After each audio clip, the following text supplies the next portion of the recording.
नमस्कार। Today Bihar news और today Hindustan का डिजिटल प्लेटफॉर्म है जहां इस वक्त आप मुझे देख रहे हैं। मेरा नाम है प्रकाश सिंह।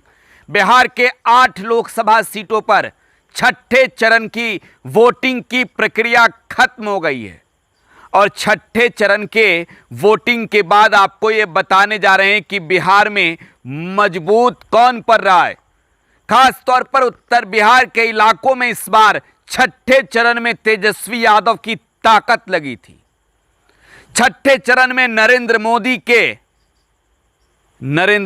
के चेहरे लगे थे, नरेंद्र मोदी की रैलियां हुई और छठे चरण में प्रधानमंत्री नरेंद्र मोदी का चेहरा कितना महत्वपूर्ण रहा और जनता ने किस तरीके से किन मुद्दों पर वोट किया, जरा ये समझिए। शुरुआत शिवहर से करें। इससे पहले आपको बताएं कि शिवहर, मोतिहारी, बेतिया, वाल्मीकि नगर, गोपालगंज, सिवान, महाराजगंज और वैशाली में छठे चरण में वोटिंग संपन्न हुई है और छठे चरण की वोटिंग के बाद अब यह साफ नजर आ रहा है कि इस बार टसन जंगे ऐलान के बाद लड़ाई छिड़ी हुई है। टसन की लड़ाई है। अब जरा शिवहर में समझाते हैं। शिवहर में एक और ठाकुर का कुआं, एक और नीतीश कुमार का साथ निश्चय, एक और नरेंद्र मोदी का चेहरा, तो दूसरी ओर शिवहर के सियासी संग्राम में रितु जायसवाल के वादे, नौकरी, पढ़ाई, कमाई, दवाई, सिंचाई का मुद्दा था। वैश्य जाति के लोगों का कैंडिडेट था शिवहर में आरजेडी से। तो एक लड़ाई छिड़ी और यहां पर मजबूत कोई नहीं दिख रहा है क्योंकि जीत हार की मार्जिन बहुत छोटी होने जा रही है शिवहर में। शिवहर की लड़ाई ठाकुर के कुएं की थी। दावा है कि ठाकुर के कुएं की पानी सुखा दी गई है, लेकिन महागठबंधन के खिलाफ मैदान में उतरे एनडीए के नेताओं का कहना है कि लबालब भरा है कुआं, पानी बहुतों को पिलाना है। बहुत बड़ी फाइट शिवहर में रही और ये कह सकते हैं कि नरेंद्र मोदी का चेहरा जो है वो कहीं ना कहीं, अगर आनंद मोहन की ताकत आखिरी दम में बना तो वो नरेंद्र मोदी का चेहरा था। और मोतिहारी में राधा मोहन सिंह काफ़ी मजबूती से चुनाव लड़ते और आगे बढ़ते नजर आए और यहाँ पर राजेश कुशवाहा की कमर जरूर टूटी है। आखिरी वक्त तक हालांकि राजेश कुशवाहा ने एक मजबूत फाइट दिया, लेकिन मोतिहारी में भी नरेंद्र मोदी का चेहरा जो है एक बड़ा मुद्दा बन गया। हालांकि 6 बार के एमपी राधा मोहन सिंह, मोतिहारी के लोग अब भी विकास की बात जो रहे कि भाई विकास कितना हुआ, भाई काम कितना हुआ, और सबसे बड़ी बात की काम अगर किए राधा मोहन सिंह ने तो दिख क्यों नहीं रहा है। राधा मोहन सिंह की तमाम उपलब्धियों के खिलाफ मैदान में उतरे राजेश कुशवाहा ने कहा कि चीनी मिल चालू क्यों नहीं हुआ, क्यों नहीं चंपारण के किसानों का कल्याण किया गया।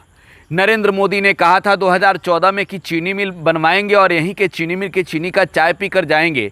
क्यों नहीं प्रधानमंत्री जी की हिम्मत हुई दूसरे बार चीनी मिल के बात करने की। तो एक बहुत मजबूत तरीके से फाइट किया। तेजस्वी यादव की एक बड़ी रणनीति समीकरण पर बीजेपी के खिलाफ जो है वो थी। यहाँ पर कुशवाहा जाति के जो वोटर हैं वो एकजुट नजर आए। यहाँ पर महागठबंधन के पक्ष में मुकेश सैनी की पार्टी वीआईपी के टिकट पर राजेश चुनाव लड़ रहे थे।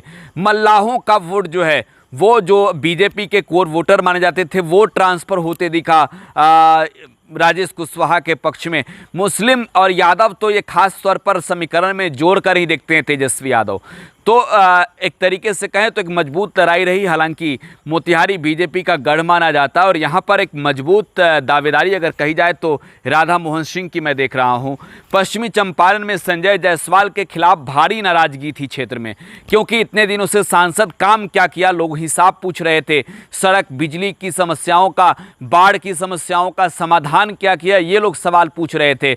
लेकिन आखिरी दम तक जो है वो संजय जायसवाल ने लड़ाई लड़ी और यहाँ मुकाबला जो है वो कांटेदार हुआ। यहाँ पर एक तरीके से दिलचस्प लड़ाई रही और मदन मोहन तिवारी का देर से आना जो है वो थोड़ा सा महागठबंधन को वीक कर रहा है। अगर शुरुआती दौर में महागठबंधन ने, कांग्रेस ने वहाँ से टिकट फाइनल किया होता तो मुश्किल बहुत बड़ी होती। हालांकि बहुत ही कांटे की टक्कर आप कह सकते हैं कि पश्चिमी चंपारण में है। वहीं वाल्मीकि नगर में भी मुकाबला बेहद दिलचस्प है, आमने सामने की लड़ाई है। या जातीय तौर पर अगर देखा जाए तो यादव और मुस्लिम जो है वो एकजुट नजर आए आरजेडी उम्मीदवार के पक्ष में, लेकिन जो गोलबंदी होनी चाहिए वो गोलबंदी मुझे कम नजर आई है।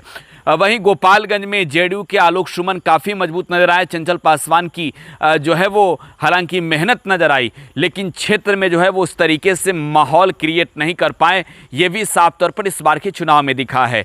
सिवान की लड़ाई बेहद दिलचस्प हो गई। देखिए, सिवान में हिना साहब ने तो माहौल ही बना दिया, हिना साहब ने तो खेल ही बिगाड़ दिया, और खेल दोनों का बिगड़ा है। सिवान की त्रिकोणीय लड़ाई है, त्रिकोणीय।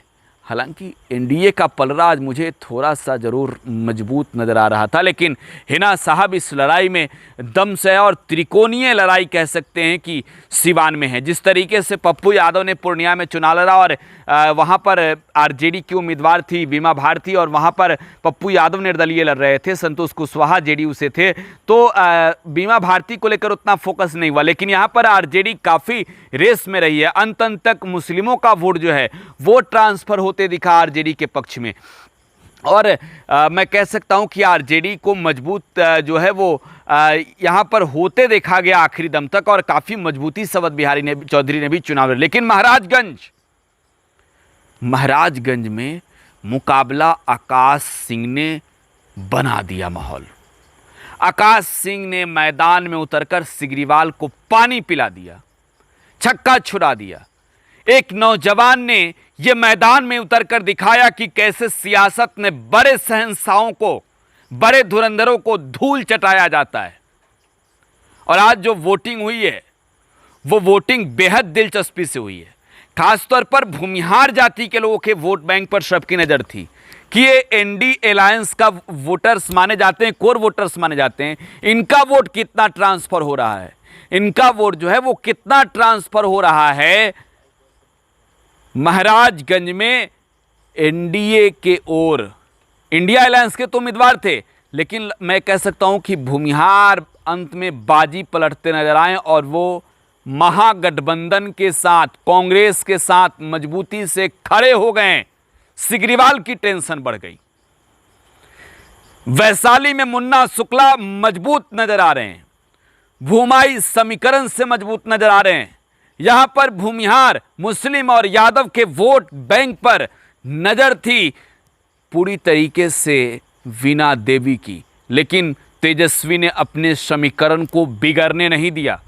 और लंबे समय के बाद ये 4 जून को फैसला आएगा तो मालूम चलेगा कि चुनाव के रिजल्ट आए, और भूमिहार बिरादरी का जो है वो कोई एमपी लंबे समय के बाद वैशाली सीट से जीतकर संसद में जाएगा। तो 8 सीटों का माहौल। अपनी प्रतिक्रिया कमेंट बॉक्स में छोड़ जाइएगा। धन्यवाद।